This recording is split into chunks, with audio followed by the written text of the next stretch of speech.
بسم اللہ الرحمن الرحیم۔ عزیز طلباء السلام علیکم۔ سیکنڈ ایئر اردو کے چھٹے لیکچر کے ساتھ فاروق احمد حاضر خدمت ہے۔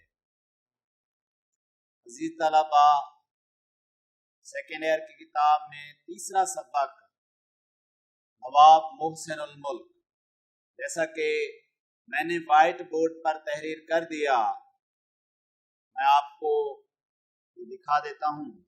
سبق کا عنوان نواب محسن الملک، مصنف کا نام ڈاکٹر مولوی عبدالحق۔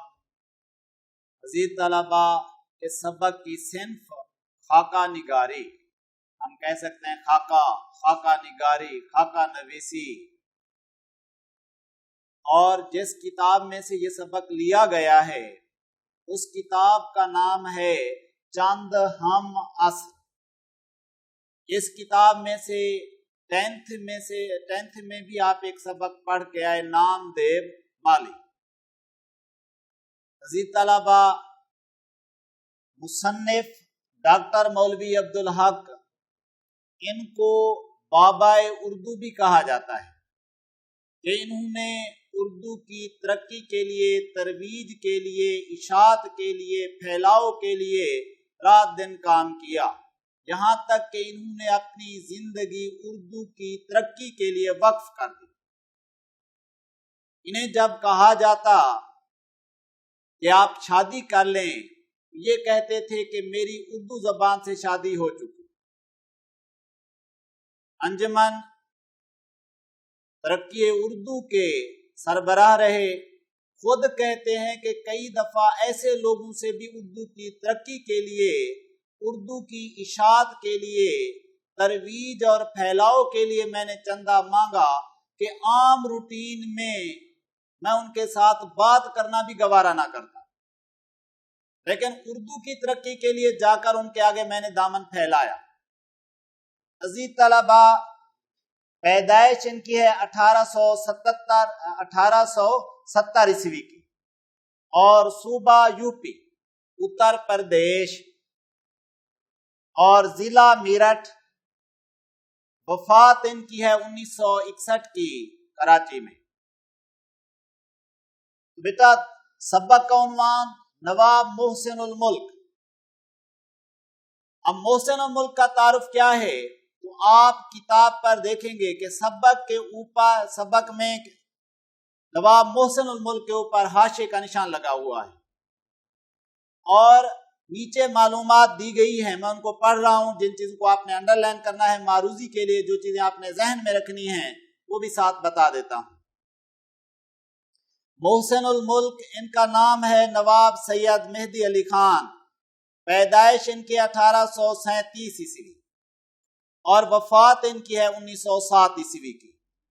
بیٹا، پیدائش کو بھی وفات کو بھی آپ انڈر لائن کر دیں گے۔ سر سید احمد خان کے قریبی ساتھیوں میں سے تھے۔ حیدرآباد دکن میں بورڈ آف ریونیو، جو بندوبست کا محکمہ ہے، کے سربراہ رہے۔ سر سید کی وفات کے بعد علی گڑھ کالج کے سیکرٹری بنے۔ سیکرٹری لفظ کو آپ انڈر لائن کر لیں گے، یعنی یہ پوچھا جائے گا کہ سر سید کی وفات کے بعد علی گڑھ کالج کا سیکرٹری کون بنا، تو نواب محسن الملک۔ اور اپنی ہوش مندی یعنی عقل مندی، تدبر، بہتر طریقے پر انتظام کر سکنا اور محنت سے کالج کو یونیورسٹی کے درجے تک پہنچایا، یعنی وہ کالج جو MAO کالج علی گڑھ تھا، محمدن اینگلو اورینٹل کالج علی گڑھ، سر سید کی وفات کے ٹھیک 22 سال بعد نواب محسن الملک کی کوششوں سے مسلم علی گڑھ یونیورسٹی بنا 1920 عیسوی میں، اور اسے ترقی کی راہ پر گامزن کیا۔ مسلم لیگ قائم ہوئی۔ یہ 31 دسمبر 1906 عیسوی کو مسلم لیگ ڈھاکہ کے اندر قائم ہوئی یا اس کی بنیاد پڑی، تو وہ اس کے جنرل سیکرٹری منتخب ہوئے۔ لفظ جنرل سیکرٹری کو آپ انڈر لائن کر لیں گے۔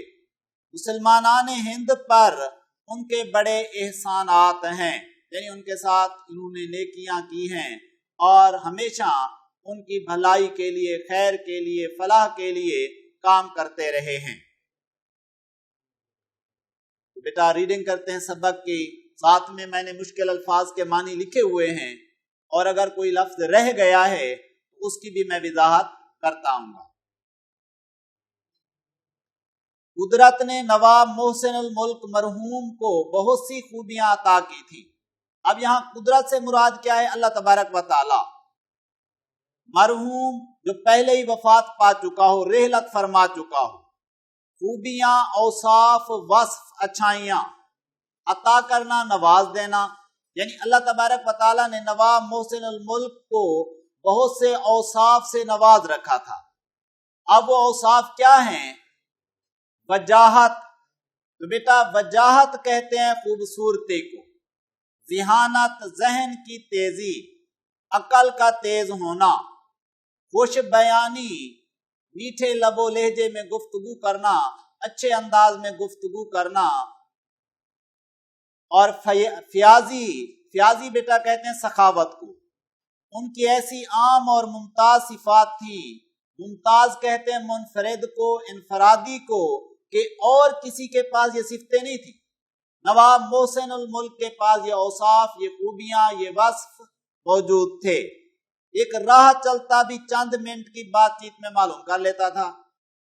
اب راہ چلتا اس سے مراد یہ ہے کہ کسی کی دو پل کے لیے بھی اگر ان سے ملاقات ہو جاتی تھی تو وہ جان جاتا تھا کہ یہ اچھے انسان ہیں، اچھی خوبیوں کے حامل انسان ہیں، ان کے اوصاف اعلیٰ ہیں، اور اخلاق کے اعلیٰ پہلوؤں کے ساتھ یہ زندگی بتا رہے ہیں یا گزار رہے ہیں۔ عزیز طلبہ، خطاب یا نام اٹکل سے رکھ دیے جاتے ہیں۔ خطاب جیسا کہ آپ جانتے ہیں اسم علم کی ہی ایک قسم، گورنمنٹ کی جانب سے جب کسی کو کوئی نام دیا جاتا ہے، اور اٹکل کہتے ہیں اندازے کو۔ مسمہ کی خصوصیات کا ان میں مطلق لحاظ نہیں ہوتا۔ مسمہ کہتے ہیں جس کو وہ اسم دیا گیا ہو، جس کو وہ نام دیا گیا ہو، مطلق لحاظ نہیں رکھا جاتا، بالکل اس کی رعایت نہیں کی جاتی۔ اب اگر ایک چھوٹے بچے کا نام رکھا جا رہا ہے تو نہیں پتا کہ وہ بڑا ہو کر ان اوصاف کا حامل ہوگا یا نہیں۔ یعنی ہم دیکھتے ہیں کہ اگر ہم کسی کا نام محمد عاقل رکھ دیں، لازمی نہیں کہ وہ بڑا ہو کر عقل مند انسان بنے، وہ بے وقوف بھی ہو سکتا ہے۔ نام تو رکھیں ہم بہادر خان، اور وہ بڑا ہو کر بزدل بنا ہوا ہو، یہ اندازے سے نام رکھا جاتا ہے، اٹکل سے نام رکھا جاتا ہے۔ اور خطاب میں بھی یہی کچھ ہے کہ گورنمنٹ خطاب اس کو دیتی ہے جس سے راضی ہوتی ہے، اور جن سے گورنمنٹ راضی نہیں ہے، چاہے ان کے اندر اوصاف اور خوبیاں موجود ہوں، تو گورنمنٹ انہیں بعض اوقات باغی لکھ دیتی ہے، سرکشی کرنے والا لکھ دیتی ہے۔ نام رکھتے وقت تو ممکن ہی نہیں، عطائے خطاب کے وقت بھی اس کا خیال نہیں کیا جاتا، لیکن محسن الملک کا خطاب ان کے لیے بہت ہی موزوں نکلا۔ موزوں کہا جاتا ہے بیٹا مناسب کو۔ ان میں پارس پتھر کی خاصیت تھی۔ پارس پتھر ایک فرضی پتھر ہے جس سے متعلق مشہور یہ ہے کہ اگر وہ کسی دھات سے چھو جائے تو وہ دھات سونے کی بن جاتی ہے، یعنی یہ قیاسی پتھر ہے، دنیا میں ایسا کوئی پتھر نہیں ہے۔ مراد یہ ہے کہ وہ مفید انسان تھے، اگر ان کے ساتھ کوئی انسان آ کر ملتا تو اس انسان کے اندر بھی وہ وصف اور خوبیاں پیدا ہو جاتی تھی، اور وہ بھی جوش اور جذبے کے تحت کام کرنے لگتا تھا۔ کوئی ہو کہیں کا ہو ان سے چھوا نہیں اور کندن کا ہوا نہیں۔ کندن کہتے ہیں خالص سونے کو، یعنی جب ہم سونے کو بھٹی کے اندر ڈالتے ہیں تو اس کے اندر جو میل کچیل ہے وہ سارا جل جاتا ہے اور خالص سونا باقی بچ جاتا ہے، تو ہم اس کو کندن کہتے ہیں۔ اگر کسی نے سلام بھی کر لیا تو ان پر اس کا بار رہتا تھا۔ بار کے میننگ ہے احسان، یعنی بار رہتا تھا، احسان رہتا تھا، اور جب تک اس کا معاوضہ نہ کر لیتے تھے۔ معاوضہ کہتے ہیں بیٹا بدلے کو، یعنی کسی کی نیکی کا جب تک بدلہ نہ دے لیتے تھے تب تک نہ انہیں قرار ملتا تھا، نہ سکون ملتا تھا۔